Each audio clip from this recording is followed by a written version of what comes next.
Ai, que medo. Ai, que medo.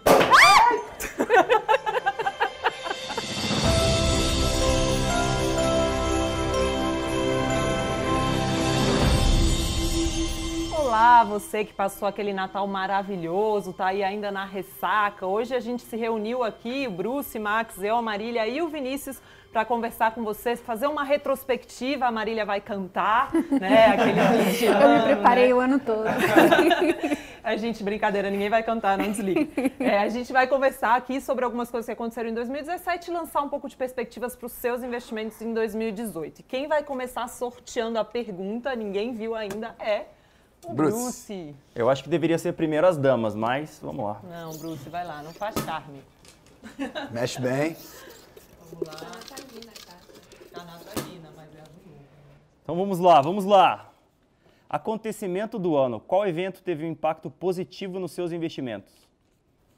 Eu acho que tirando o 18 de maio, todo ano teve um impacto positivo nos investimentos. Que bom, né, que 2017 foi positivo para seus investimentos. Acho que para... A aprovação do teto do gastos, né? As reformas no geral, né? Acho que deu um clima de mais confiança para os investimentos. A bolsa subiu, os juros se comportaram muito bem. Acho que eu diria que foi o principal acontecimento do ano. Esse clima um pouco melhor com relação às reformas tão necessárias aí pra gente no Brasil. Engraçado que a Luciana falou do dia 18 de maio, mas foi bom pro Bitcoin, né? Foi bom pro Bitcoin. Com a bolsa caindo, o dólar sobe, Bitcoin lastreado em dólar. Lastreado não, né? Mas Bitcoin cotado em dólar pro Brasil tá ótimo.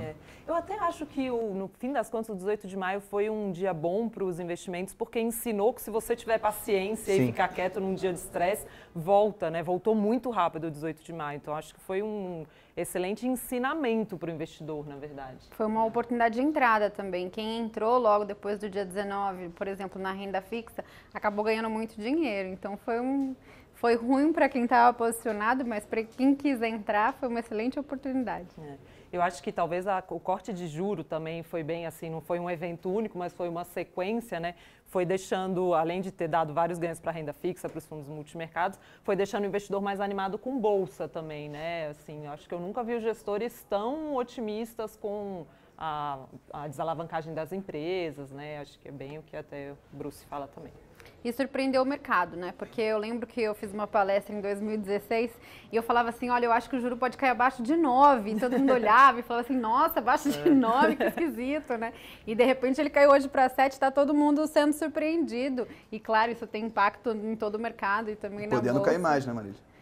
Podendo cair mais. Onde que chega, Marília? Conta pra gente. Pois acho que vai depender de todo esse cenário de aprovação ou não de reforma da Previdência, né? Como agora ficou postergado para fevereiro, acho muito pouco provável cair muito além aí desses 7. Até porque tem o fator da inclinação, tá muito alta, de você ter juros de longo prazo muito altos, e isso deixa o Banco Central, que já vem mostrando uma postura conservadora, um pouco mais com medo de muito Conservadora além. é eufemismo para falar, Marília, pode se soltar, é fim de ano. Vai lá, né, Banco Central, hashtag caiu essa Selic. Hashtag se solta.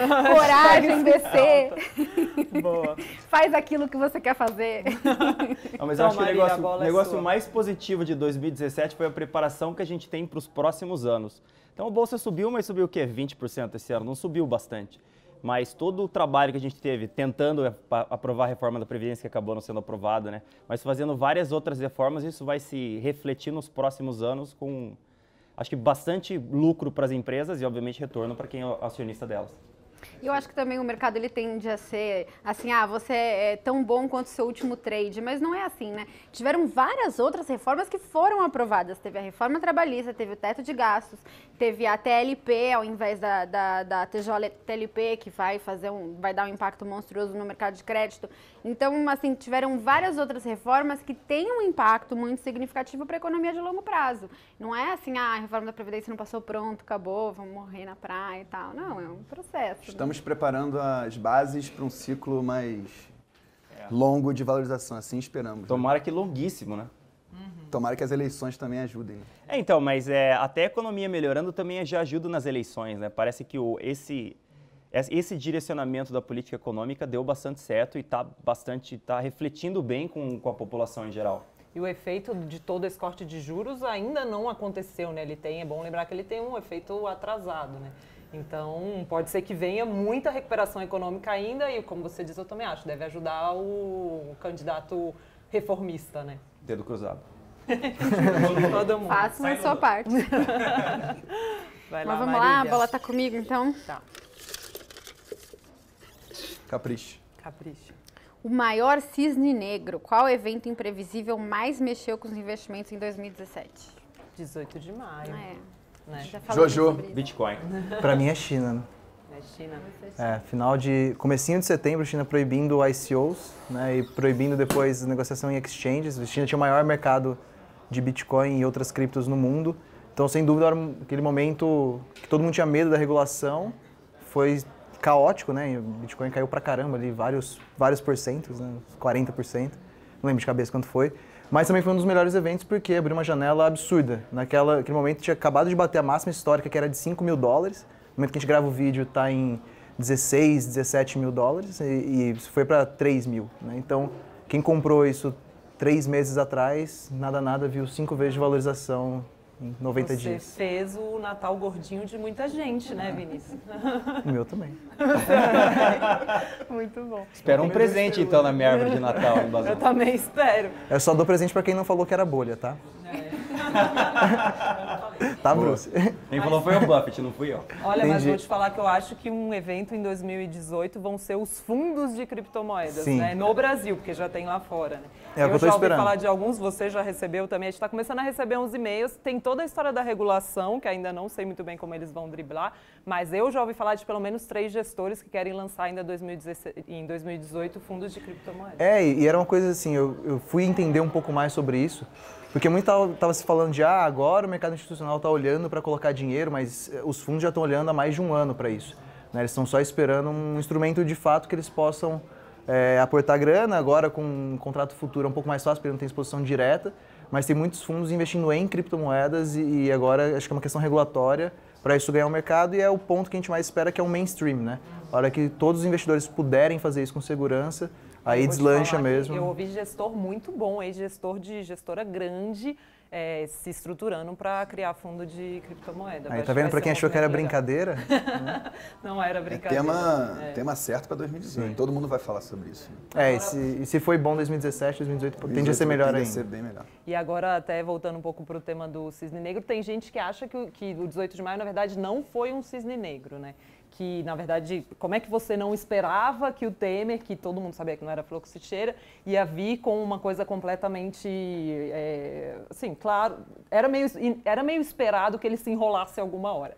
Mas é bom lembrar também que o próprio Taleb fala que os cisnes negros, depois que passam, todo mundo fala, mas dava para saber que era. Então, acho que foi também uma polêmica. Luciana, eu me lembro bem que acho que foi uma quarta-feira, se não me engano, de noite, só o fato de todo mundo estar perdido naquele momento já configura algo que ninguém sabia o que poderia acontecer.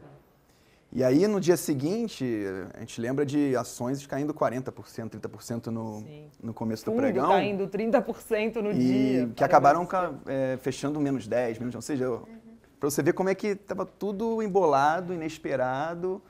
Então, eu sou da parte que acredita que foi sim o cisne negro, que pegou todo mundo desprevenido e as pessoas não sabiam como iam lidar com aquela informação, aquela nova informação. O que ia acontecer no dia seguinte? Eu me lembro bem daquela quarta-feira à noite. Muita gente escolheu zerar a qualquer preço. Que não foi bom. Melhor ficar não fora. Não foi bom, exatamente. Mas Expost não foi bom, né? Poderia ter sido um game changer, poderia ter dado impeachment. Os gestores têm que zerar, às vezes, porque bate o limite de risco deles e alguns têm como regra zerar, né? E aí, para quem zerou muito, deu para ver, porque a recuperação foi muito rápida. Até o gestor da Gauss, que é o que mais conhece o Taleb, mais próximo, ele falou que eles compararam com outras crises e a recuperação foi muito mais rápida do que em crises passadas. E até foi difícil de manejar a proteção, né, e tudo mais. Mas foi um dia difícil, né? Você dormiu esse dia, Bruce? Mal. O pior é que o momento foi muito ruim, né? O mercado estava tudo caminhando para aprovação o mercado não, né? Os políticos, digamos assim. Estavam todos caminhando para a aprovação da reforma da Previdência, estava bem estruturado, estava bem alinhado e acho que o Joesley escolheu, assim. Foi um balde de água fria. A dedo a Bravo. hora que ele resolveu soltar o áudio. Não, e o Joesley áudio tava ficou uma short no expectativa mercado, de o que certeza. exatamente tem no áudio por um período. Né? É verdade, E eles não aquilo- revelaram. E aquilo foi uma ansiedade absurda. Com certeza foi o momento que o estômago mais doeu em 2017. Mas, por outro lado, acho que quem está alheio à volatilidade deveria olhar para isso como algo positivo, né? Porque se algo de errado existir ali, é melhor que isso seja resolvido. E o investidor que dormiu no dia 17 e está acordando agora, nada aconteceu, né? Isso que é impressionante, né? E é uma coisa que eu acho engraçada é que com 10% a bolsa ativa Circuit Breaker, né? E com cripto a gente começa a se preocupar depois nos 40, né? Também sobe 1000% ao mês, né? Então. Mas é que é justamente, eu acho que... E aí eu acho um dos maiores aprendizados para quem começou a comprar Bitcoin esse ano foi lidar com volatilidade, né? Justamente o efeito psicológico de não vender com uma queda desse tamanho. Espero que isso tenha reflexo na bolsa também. Boa. Marília, passa aí a caixinha para o Vinícius. Terceiro Vamos lá. tema. Essas vamos lá. taças vazias a gente pretende preencher em algum momento? Queria... Espero, né? Ela tá ansiosa. Espero que tenha surpresa aí, vamos ver. gente. Me prometeram Ano surpresa. novo, Natal, Me prometeram. Tava Né? esperando alguém chegar com uma aguinha aí, pelo menos, pra molhar o bolso. Bruce, para de disfarçar só porque tá na frente da câmera que você quer água. Eu juro que eu não estou inventando essa pergunta, tá? Mas qual ativo teve um desempenho acima da média em 2017? Caiu pra pessoa Olha, caiu. pra pessoa Quer começar a ter, certa. a gente pode ter uma briga boa aqui, você, Mas hein? chama Não, é Revelação acima da média. 2017, que eu vejo. Acho que a Ah, isso, Revelação é. 2017 Qual foi... Tá bom, vai. é. Qual foi a revelação de 2017? Revelação né? 2017 é o Vinícius e criptomoedas, Revelação né? não dá. Revelação não dá pra competir com o Bitcoin. Não dá. Eu lembro que também, acho que, não lembro se foi no meio do ano, mas fizeram uma comparação de Magazine Luiza e o Bitcoin. Naquela época era 340%, né? Agora tá ficando meio feio comparar, né? 1.700, hein? Não, mas eu acho que, assim, não é comparável. E é isso uma coisa que a gente sempre vai dizer, né? Assim, não é porque o Bitcoin valoriza mais ou porque qualquer outra criptomoeda valoriza mais que deve saltar aos olhos você investir só nisso, né? Eu acho que isso é a pimentinha do teu portfólio e beleza. Então, eu acho muito válido discutir quais são outros reais destaques de 2017, né, Max? Eu acho que a gente não dá para ignorar a performance das microcaps. Acho que num ano com bolsa subindo o quê? 30%, 20 e pouco. Por aí. A gente viu microcaps subindo mais de 100%, que é o nosso objetivo aqui, né? Então, algumas delas subindo 160%, 150%. E por quê? Porque são empresas que fizeram o dever de casa nos últimos 2 anos, empresas sólidas, líderes de mercado, ajustaram a estrutura, ficaram mais enxutas e aí começaram a colher os frutos de quê? De taxa de juros mais baixas, desalavancagem, alavancagem operacional. Então, e isso se refletiu nas ações, né? Então, E agora, Max, para 2018? continua a mesma coisa. Eu acho que ainda tem muito para capturar e muito upside ainda para ser aproveitado vindo dessas pequenas empresas. Eu acho que o trabalho ainda não foi totalmente concluído. Eu acho que elas estão se ajustando. Até estou falando isso no relatório dessa semana. E acho que tem muito ainda para ser colhido em termos de alavancagem operacional. A economia ainda não voou, né? Quando a economia voar, e aí a gente começar a enxergar empresas trabalhando em 3 turnos, capacidade instalada num nível um pouquinho melhor, essas empresas vão mostrar melhores números, não tenho dúvida.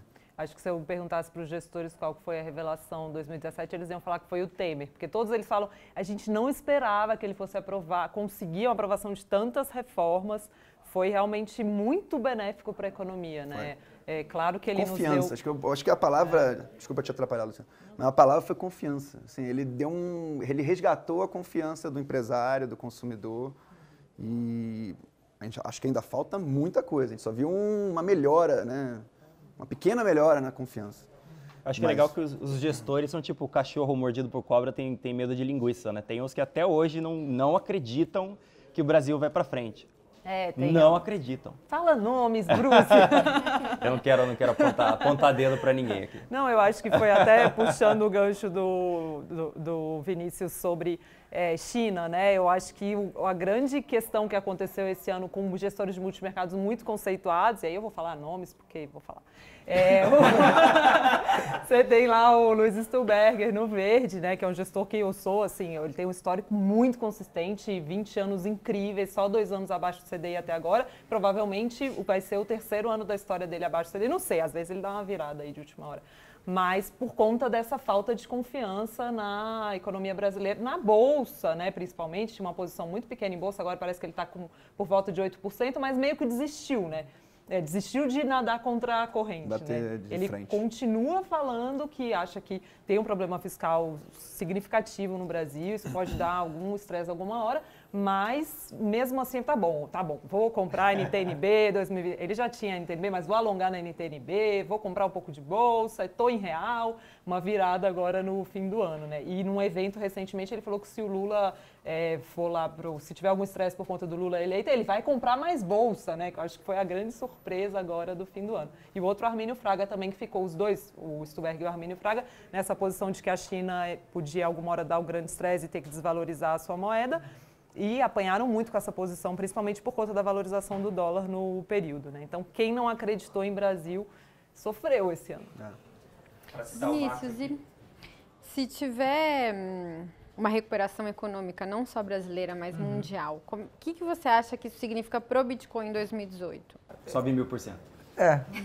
Não, mas eu acho Porque ele se que beneficia de quando as coisas vão um pouco mal, né?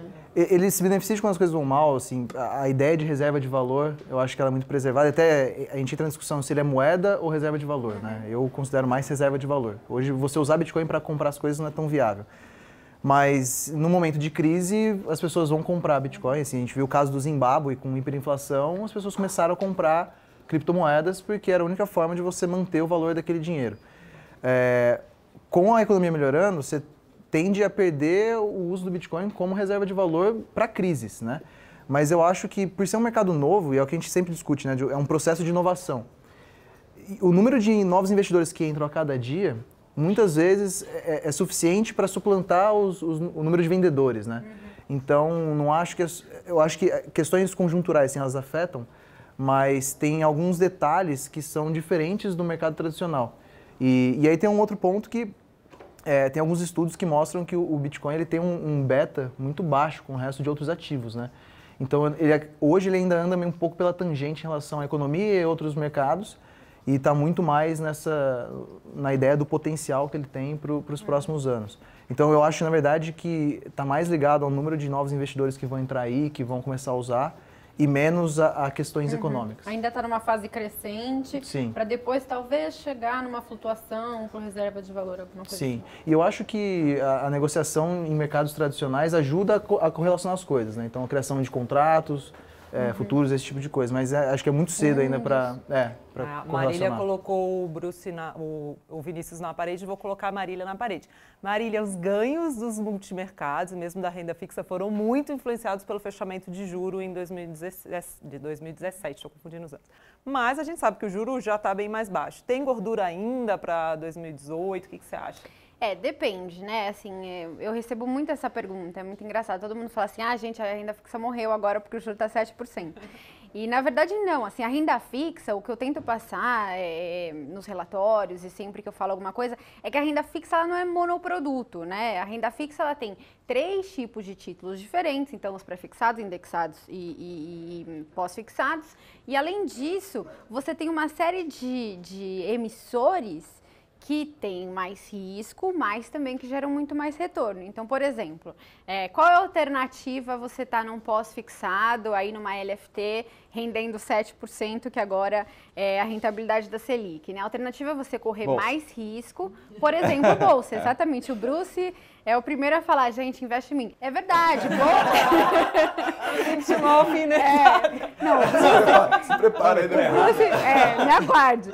O Bruce, ele fala assim, gente, vai pra bolsa, porque bolsa se beneficia exatamente do crescimento econômico com juros baixos. Mas, na verdade, não, vai pra fundo, porque tem renda fixa e bolsa. Também, mas só não assim... esquece de comprar Bitcoin, né? E o Bitcoin ainda. Tem uma série de alternativas, mas o investidor precisa saber que todas essas alternativas, obviamente, têm mais risco do que uma LFT. Então, para você ter um potencial de retorno maior, você vai ter que, em outro ativo, aceitar correr mais risco. Ou seja, se tiver um cisne negro, você vai ter um potencial de prejuízo grande.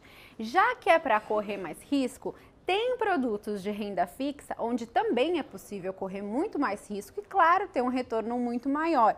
Por exemplo, os produtos de crédito. Então, da mesma forma que o Bruce investe na ação do Itaú, tem as debêntures do Itaú, né? Assim, tem os corporate bonds do Itaú, tem os CDBs. Bom, o CDB do Itaú, ele não paga nada, né? Mas não foi um bom exemplo esse. Mas, por exemplo, uma empresa... Os bancos médios. Tem os bancos médios, tem também empresas que estão mais alavancadas, né? Muita gente fala assim, as microcaps, por exemplo, são empresas menores, mas tem algumas que às vezes não estão em uma situação tão boa, só que tem um potencial de melhora enorme. Nas debêntures também tem isso. Você tem debêntures de empresas super alavancadas que estão ainda precificadas com um juro absurdo, estratosférico, e que tem um potencial de queda ainda muito grande. Então, a gordura que tem agora não é nos títulos públicos, né, a não ser nos de longo prazo, mas é exatamente você aceitando correr mais risco, correndo de risco idiosincrático de mercado e indo para produtos de crédito. Tá bom, então, me convenceu, Marília. Dá para ganhar na renda fixa. Como qualquer outro ativo, você vai ter que correr mais risco. Não tem jeito, tem que ser mais corajoso. Tem que ser mais corajoso. Senão vai ganhar 7% de Selic. Agora só responda a última pergunta com o espumante na taça. Bruce, serve aí pra gente. Enquanto o Max, por favor, Passa né? pra eu- Aquela grossa. Max, você quer Fechar sempre com uma chave de surpresa, ouro. faça a pergunta surpresa. Mas posso fazer Batata Fórmula 1 quente ou é não? sua. Não vale a pena. Só não Desde mira pra que cá. não destrua empíricos, porque aí a gente vai ter que pagar com o nosso bônus. Bom, eu deixo o Bruce servir antes da pergunta ou já vamos... Eu acho que Ó, você calma aí que eu pode estouro pegar junto com a aí- pergunta. Aê, acho que você pode que ela é fazer. bombástica, Eu tô com um né? pouco de medo desse momento. Daqui a pergunta. Ai, que medo. Ai, que medo.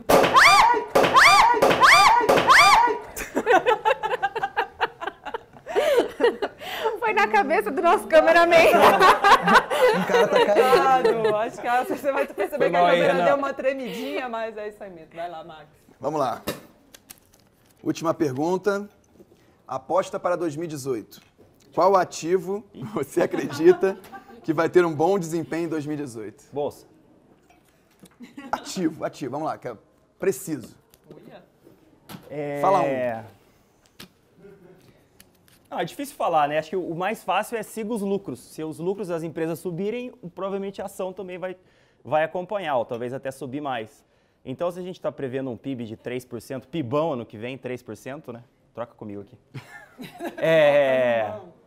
O ideal é pegar, sei lá, empresas de consumo, talvez sejam bastante beneficiadas por um PIB melhor, empresas que já estejam tendo um crescimento bastante expressivo em 2017, olha aí, 2016. Podem também ter um crescimento muito bom em 2017. A gente não vai Deixa eu brindar? ver, né? Não, Vamos brindar, vai. Vamos Se não brindar, seu pelos ativo vai cair em retornos de 2018. 2018 e Brindar sem beber, o ativo vai cair. A bolsa Saúde, bons bebeu. investimentos. Um brinde ao assinante. O Saúde. Max falou que ia fazer um brinde ao assinante, esqueceu. Então, um brinde a você. Vamos lá, assinante. pegando o gancho do Bruce. Não é hora, cara. Não, Bruce, próxima de mim, não. Não é agora isso. Não é hora não, cara. funcionou. No final, cara. Era pra assustar todo mundo. Eu acho que deu Pra problema. mim. Vai estourar agora isso aí, cara. Não vai estourar, né? Eu acho que já falhou. Enquanto o Bruce Acho que já tenta. era. Então, assim, dá um furo aqui, ó. Vai você, Max. Bom, vamos pegando o gancho aqui do Bruce. O Bruce falou muito bem de crescimento econômico e o reflexo para o setor de consumo. Como eu não vou fugir da raia aqui, eu vou dar um ativo para 2018. Porto Belo, que é um ativo que nós dois recomendamos nas nossas carteiras, Microcap, Alert e Melhores Ações da Bolsa, e tem tudo a ver com a recuperação do consumo e o setor de construção civil voltando gradualmente a crescer. Então, Porto Belo é a nossa dica aqui para 2018. Dica quente. Dica quente. Passo a bola para a Luciana. Eu vou menos pelo retorno e mais pelo medo, só porque a gente está aqui num movimento muito bom e essas épocas a gente tende a se empolgar um pouco. Eu me posicionaria para 2018 em abertura de juro global. Tem alguns gestores de multimercados fazendo isso muito bem. Eu vou falar um nome também, já que você pediu, que é o Gávea Macro. Eu acho que a posição dele está bem legal para complementar a sua carteira em 2018. Bom, de renda fixa, então, já que eu falei de crédito, eu vou dar uma dica de crédito. Eu gosto bastante das debêntures da CEMIG. A CEMIG é uma empresa, como eu falei, extremamente alavancada, que está passando por um processo de desalavancagem. Ela conseguiu recentemente postergar as dívidas que ela tinha vencendo no curto prazo e agora ela pode se focar com calma ao longo desse ano e do próximo em vender uns ativos de bastante valor que ela tem na carteira para reduzir essa dívida e desalavancar. As debêntures dela estão pagando juros desproporcionais e se acontecer essa desalavancagem ao longo do ano que vem, com certeza vai ter um fechamento de taxa muito forte nas debêntures, com rentabilidade muito forte para o investidor. Eu assino embaixo essa da Marília. E já que eu só falei de Bitcoin aqui, né, vamos falar de outra coisa. Acho que a minha aposta pessoal para 2018 é o Ethereum. Assim, a segunda maior criptoativo, na verdade, é uma coisa engraçada, né? As pessoas acham que só existe criptomoedas, mas o Ethereum é um criptoativo. Porque ele não funciona necessariamente pelo valor monetário dele, mas é uma plataforma, na verdade o Ethereum é como se fosse um computador gigantesco que ninguém é dono, mas que roda basicamente qualquer coisa que você quiser, principalmente os contratos inteligentes. Então ele tem um roadmap de desenvolvimento gigantesco. O Vitalik, que é um russo, molequinho de 22 anos lá, que ninguém dá nada para ele, ele é considerado o ditador benevolente do Ethereum, um cara que dita as regras lá, mas que é um gênio, né? Dizem até que ele é um ET, que veio para o mundo dar o poder da descentralização para a gente. Eu acho, porque ele parece, procura... Mas fisicamente ou psicologicamente? Os dois. Ele tem uma pele meio amarelada, assim, um cara meio estranho. Procura o Vitalik no Google pra você ver. Mas assim, eu conheço gente que não comprou o Ether, né, a moeda do Ethereum, o ativo do Ethereum, no ICO, porque olhou pra ele e falou, vixe, esse cara aqui... Eu comprei, eu tenho. Bem no pouquinho. ICO? Não. Achei. No ICO não. Você tava bilionária depois. já, hein? Você não, eu comprei depois no ICO não. Não esconde o jogo, hein? Eu sou milionária, mas por fumos. Brincadeira. Mas eu acho que é uma super aposta aí para 2018, porque por ser um software, ele tem muito caminho pela frente, assim, ele resolve um monte de problemas que a gente tem no mundo hoje relacionado a você rodar aplicativos e rodar soluções que escapa só do meio financeiro, né? Então, assim, você tem uma infinidade de coisas a serem feitas, você tem uma infinidade de desenvolvimentos a rolarem, e aí tem muita gente aí falando em potenciais de mais de 1000% para o Ether para o ano que vem. Então, sigo fiel aí com ele, já estava com a gente esse ano e acho que é uma super aposta para o ano que vem, tem muita qualidade. Será que ele consegue resolver o problema fiscal brasileiro ou não? Poderia. Um pouco difícil demais para esse supercomputador. Se Brasília começasse a ter um pouco de... Vou ser brando aqui. Fala, Vinícius, não esconde. Mas se o pessoal começasse a pensar um pouco assim, e as pessoas que estão lá no poder, de fato, torcessem pelo melhor do Brasil, não dá. O que não vai acontecer, começariam a usar umas plataformas que utilizam o blockchain justamente para você evitar fraudes, né? Então, assim, hoje que você tem de pagamento de propina, o que você tem de fraude em licitação de obra, você não teria usando registros seguros e criptografados como blockchain. Então, assim, sim, seria uma possibilidade, a gente ainda depende de quem nos governa para colocar isso em prática e atualmente não está sendo esse o caminho, né? A gente fez esse vídeo para lançar a candidatura do Vinícius Bazan a 2018. Brasil descentralizado, vote em mim para 2018. Mas partido novo não? Por quem que você vai? Partido cripto, né? Vou fundar o meu. E votações só com blockchain, tá? Nada de urna eletrônica. Olha, vai ser incrível. Bom, acho que isso seria só a menor surpresa de 2018, né? Porque acho que vai ser um ano animado, né? Eleições, volátil. Sei lá, se volátil, né? Acho que vai exigir paciência do investidor, né? Mas, até pelo que você ouviu aqui, eu acho que o ideal é fazer um mix, né? Pega aí um pouquinho de cada um. A carteira tá bonita, essa carteira. Essa carteira tá bonita, eu acho também. Acho diversificada. Tá bem legal, né? Bom, é isso. Aproveita aí a virada do ano. O Bruce tem uma surpresa ali, mas ele tá meio devagar. Bom, a gente espera que funcione. Espero que funcione, que não funcionou até agora. Não tá funcionando. Bom, espero que 2018 funcione para você melhor do que tá funcionando para mim. Ó, virando acima na cara do Bazan.